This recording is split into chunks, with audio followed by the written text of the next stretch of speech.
অপমান, কেউ আপনাকে অপমান করেছেন আর এই অপমানের উচিত শিক্ষা আপনি দিতে চান।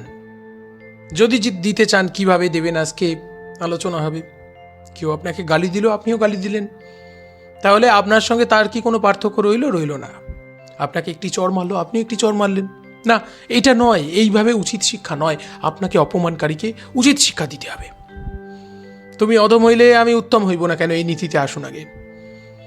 প্রতিটা অপমান মনের মধ্যে ঝড় তুলুক আপনার, আর সেটাকে জেদ হিসেবে নিন, সেটাকে জেদ হিসেবে গড়ে নিন। প্রতিজ্ঞা করুন যে আমি তার থেকে নিজেকে একদিন শ্রেষ্ঠ প্রমাণ করে দেখিয়ে দেব। সেটাই যত্নবান হন। আর কে কি বললো, লোকে কি ভাবলো নয়। লোকে একদিন আজকে যারা আপনাকে অপমান করা হলো, একদিন তারাই বলবে, যাদের সামনে অপমান করা হলো, বলবে না ও ঠিক ছিল, যে অপমান করেছে সে ভুল, তাকে সেদিন সবাই চিচি করবে। আপনি শুধু যত্নবান হন, মনের মধ্যে আগুন জ্বালিয়ে তুলুন। জেদ, ঝগড়া নয়, দ্বন্দ্ব নয়, গণ্ডগোল নয়। মেঘ দিয়ে সূর্যকে ঢাকা যায় না, সাময়িক ঢাকা যায়, অন্ধকারও নামে, বৃষ্টিও হয়, তারপর সূর্যের জায়গাতেই থাকে। সেই জায়গায় পোক্ত হন। অপমানের উচিত শিক্ষা এভাবে দিন।